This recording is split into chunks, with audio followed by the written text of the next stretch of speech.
Hello lovelies, the ASMR here. So, I really didn't prepare this and I should have done that before, but it does not matter. Because this is just me going to be me rambling on about whatever the hell I want. I thought it would be nice because I haven't done this for a while, and yeah. Well, why not? Yeah, I don't know what to say. I don't know what to talk about. I'm really unprepared for this. But that does not matter. We're going to have a fun time. We are going to have a great time. Don't know how, don't know when this great time will come, but it will come. And if you are feeling sad, even a little, then we'll try to make you feel better. Don't know how we'll do it, but we'll find a way. I don't really know what you guys find trigger words, so whatever your trigger word is, leave a comment down below and I'll try to make a video on it next time. Or just like have a list of trigger videos which I really trigger words which I really need. It's quite stormy outside. I mean, I kinda like storm. It's really relaxing. Really relaxing. I really love storms so much. It kind of makes me feel safe in a way, and I don't know, brings back old memories, I guess. I've never really been afraid of thunder either. I just find it impressive. I remember once, when I was younger, with my father. So like we had, it was in the middle of the summer, and we had little, like, you know those little baths that you put in your garden? It's very little, don't know what the word for it is. Like those little pools, you know, made out of rubber, and you blow them up, and then you like have a little, very small pool. So one time it was like a very sunny day, and all of a sudden it started raining really badly, even thundering and all that stuff. And my father was kind of like me, he really enjoys the rain and the storm. So in a happy mood, me and my dad ran outside while it was storming, into the pool, and as the fucking lightning came, we just ran back in. Don't know why we did it, but it was so much fun. I'm really happy that I have quite a few good memories with my father. I mean, he's still alive, and I see him daily, but you know, those memories, they're really sweet, they're really nice. And thinking back of them, they always make me smile. I kind of have the same with every single family member that's very close to me. My little sister, my mother. God damn, why am I talking about this? Just getting back to those deja vu feelings.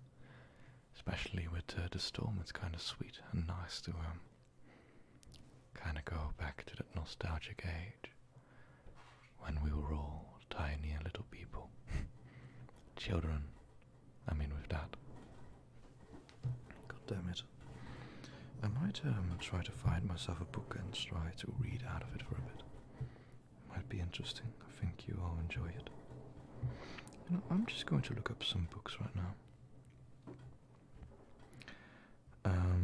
I need to be careful with this because the books that I'm about to read might not fall under public domain. I know Lovecraft's book do fall under public domain, so I'm just going to look up him up. It's kind of a pity that so much books fall under don't fall under the public domain, because a lot of these books are very interesting and I'd love to do more on them. But as long as they don't fall under public domain, I can't do anything on them because they're not of me. They're not like in the World Wide Web. Like if it falls under the public domain, it means that everyone can use it, which is very sweet and very amazing.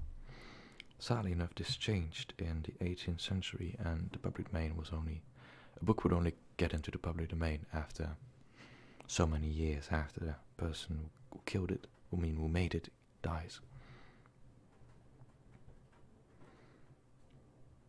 Okay, I'm just going to read out some things from Call of Cthulhu. I know, a great book to fall asleep to. My favorite book to fall asleep to. I always fall asleep when I hear this. I might just fall asleep right now. Jesus Christ. Sorry, it's already working. Found among the papers of late Francis Wayland Thurston of Boston. Of such great powers or beings, there may be a conceivable survival of hugely remote period when consciousness was manifested, perhaps in shapes and forms, long since withdrawn before the tide of advancing humanity, form of which poetry and legend alone have caught a flying memory and got them gods, monsters, mythical beings of all sorts and kinds, Algernon Blackwood, the horroring clay. The most merciful thing in the world, I think, is the inability of the human mind to correlate all its contents. We lived on a placid island of ignorance, in the midst of black seas of infinity, and it was not meant that we should voyage far. The sciences, each straining its own direction, have hitherto harmed us little, but some day the piercing, together and dissociated knowledge will open up such terrifying vistas of reality and of our frightful position therein, that we shall either go mad from our revelation, or flee from our deadly light into the peace and safety of a new dark age. Theosophists have guessed at the awesome grandeur of the cosmic cycle, wherein our world, human race, from transient incidents, my God, these words, they have hinted at strange survivals in terms of which would freeze the blood, if not masked by blind optimism. But it is not from them that there came the single glimpse of forbidden eons, which chills me when I think of it, and maddens me when I dream of it. That glimpse, like all dread glimpses of truth, flashed out from an accident, piecing together of separated things, in this case an old newspaper item and the notes of a dead professor. I hope that no one else will accomplish this piecing out. Certainly, if I live, I shall never knowingly supply a link in so hideous a chain. I think that the professor, too, intended to keep silent regarding the part he knew, and that he would have destroyed his notes had not sudden death seized him. My knowledge of the thing began in the winter of 1926-27, with the death of my great-uncle George Gamble Engel, Professor Emeritus of Semitic Languages in Brown University, Providence, Rhode Island. Professor Engel was widely known as an authority on ancient inscriptions, and had frequently been resorted to by the heads of prominent museums, so that his passing at the age of 92 may be recalled by many locally.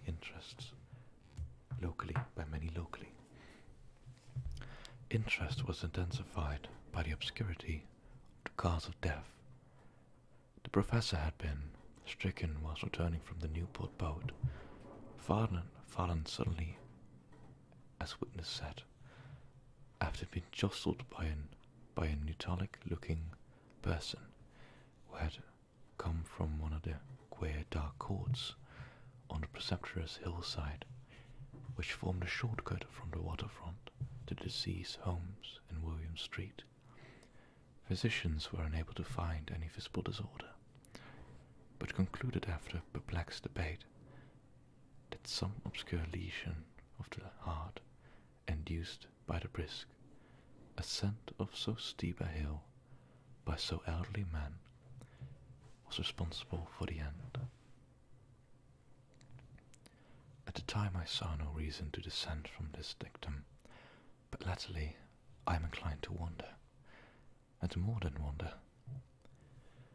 As my great-uncle's heir and executor, for he died a childless widower, I was expected to go over his papers with some thoroughness, and for that purpose moved his entire set of files and boxes to my quarters in Boston. Much of the material which I correlated will be later published by the American Archaeological Society. But there was one box which I found exceedingly puzzling, and which I felt much averse from showing to other eyes. I had been locked, and I did not find a key till it occurred to me. My apologies. The key till it occurred to me to examine the personal ring, which the professor carried always in his pocket. Then indeed I succeeded in opening it, but when I did so, seemed only to be confronted by a greater and more closely locked barrier. For what could be the meaning of the square clay-based relief, and the disjointed jottings, rambling, and cutting which I found? Had my uncle in his latter years become credulous of the most superficial impostures? I resolved to search out the eccentric sculptor responsible for the apparent disturbance of an old man's peace of mind. The bas-relief was a rough rectangle, less than an inch thick, and about 5 by 6 inches in area, obviously of modern origin in its design, however, with far from modern atmosphere and suggestion, for although vagaries of cubism and futurism are many and wild, they do not often reproduce that cryptic regularity which lurks prehistoric writing, and writing of some kind of bulk of these designs, seemingly certain to be through my memory, despite much familiarity with the papers and collection of my uncle, failed in any way to identify this particular species, or even to hint at its remotest affiliations. Above these apparent hieroglyphics was a figure of evidently pictorial intent, though its impressionistic execution forbade a very clear idea of its nature. It seemed to be a sort of monster, or symbol representing a monster, of a form which only a diseased fancy could conceive. If I say that my somewhat extravagant imagination yielded simultaneous pictures of an octopus, a dragon, and a human caricature, I shall not be unfaithful to the spirit of a thing. A pulpy tentacled head surmounted a grotesque scaly body with rudimentary wings, but it was the general outline of the whole which made it most shockingly frightful. Behind the figure was a vague suggestion of a cyclopedian architectural background.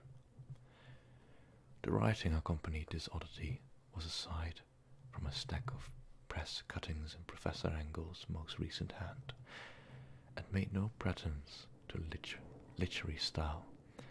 What seemed to be the main document was headed Cthulhu Cult, in characters painstakingly printed to avoid the erroneous readings of a word so unheard of. The manuscript, The manuscript was divided into 2 sections, the first of which was headed 1925, Dream and Dream Work of H.A. Wilcox, 7th Thomas Street, Providence, R.I., and the second narrative of Inspection, John R. Legras, 1-1, Bienville Street, New Orleans, LA, at 198 AAS MTG. Note on same and Prof Web Act. The other manuscript papers were all brief notes, some of them accounts of the queer dreams of different persons, some of them citations from theosophical books and magazines, notable W. Scott Eliot's Atlantis and the Lost Lemuria, and the rest comments on so long surviving secret societies and inner cults, with reference to passages such mythological and anthropological source books as phrases called baths at Miss Murray's, which killed in Western Europe. The cuttings largely alluded to outer mental illnesses and the outbreaks of group's folly or mania of the spring of 1925. The first half of the principal manuscript told a very peculiar, so that's how you write that word, a very peculiar tale. It appears that on March 1st, 1925, a thin, dark young man of neurotic and excited aspect had called upon Professor Engels, bearing on singular clay-bas relief, which was then exceedingly damp and fresh. His card bore the name of Henry Anthony Wilcox, and my uncle has recognized him as the youngest son of an excellent family, slightly known to him, who had latterly been studying sculpture at the Rhode Island School of Design, and living alone at the Fleur de Lis building near the institution. Wilcox was a precious youth of known genius, but great eccentricity, and had from childhood excited attention to the strange stories and odd dreams he was in the habit of relating. He called himself physically hypersensitive, but the sad folk of the ancient commercial city dismissed him as merely queer, never mingled much with his kind. He had dropped gradually from the social visibility, and was now known only to a small group of aesthetes from other towns. Even the Providence Art Club, anxious to preserve its conservatism, had found him quite hopeless. On the occasion of the visit, ran the professor's manuscript, the sculptors abruptly asked for the benefit of his host's archaeological knowledge in identifying the hieroglyphics on the bas relief. He spoke in a dreamy, stilted manner, which suggested a pose and alienated sympathy, and my uncle showed some sharpness in replying.